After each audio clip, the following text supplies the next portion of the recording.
out there, have you ever looked up at a stormy sky, seen a brilliant flash of light, and then counted the seconds until a loud boom echoes through the air? It's one of nature's most spectacular shows, but what's actually happening up there? What causes thunder and lightning? Let's start with lightning. It all begins inside those massive, towering storm clouds, also known as cumulonimbus clouds. These clouds are like giant atmospheric blenders, full of tiny ice crystals and water droplets. As these particles are tossed around by strong winds inside the cloud, they constantly bump into each other. This friction works a bit like rubbing a balloon on your hair. It creates static electricity. Through this process, the cloud starts to separate its charges. The lighter, positively charged ice crystals get pushed up towards the top of the cloud, while the heavier, negatively charged water droplets and hail sink towards the bottom. So, you end up with a giant, floating battery in the sky, with a positive top and a negative bottom. Now, the ground below the storm cloud naturally becomes positively charged. Nature loves balance, and this huge difference in electrical charge between the cloud and the ground creates immense tension. The air between them acts as an insulator, but eventually, the electrical pressure becomes too much for the air to handle. When that happens, a massive electrical discharge occurs to equalize the charge. Zap! That's what we see as a lightning bolt. A channel of energy rapidly connects the negative part of the cloud to the positive ground.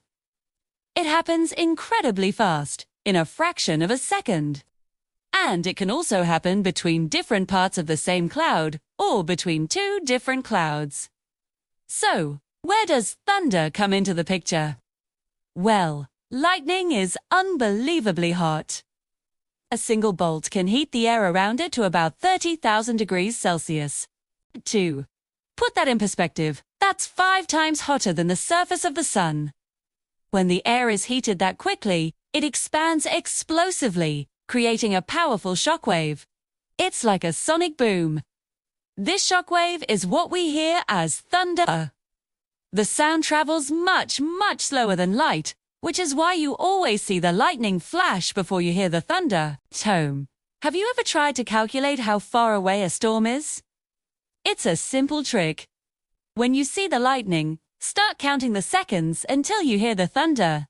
For every 5 seconds you count, the storm is about 1 mile, or 1.6 kilometers, away. So, if you count to 10, the lightning strike was about 2 miles away. This works because sound travels at roughly 1 mile every 5 seconds. And what about the different sounds of thunder? Sometimes it's a sharp crack, and other times it's a long, low rumble. The sharp crack usually means the lightning was very close.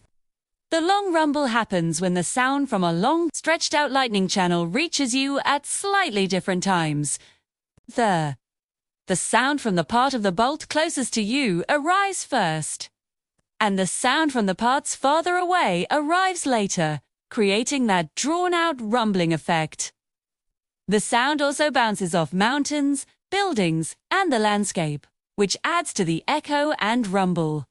So, next time you're safely watching a thunderstorm, you'll know exactly what's going on.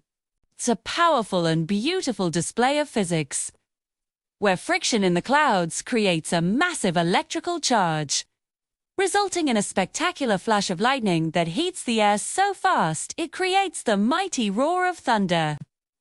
It's a perfect reminder of the incredible power of our planet's atmosphere. I hope you found that as electrifying as I did. If you enjoyed learning about the science behind storms, please give this video a thumbs up and hit that subscribe button for more curious content. Thanks for watching, and stay safe out there.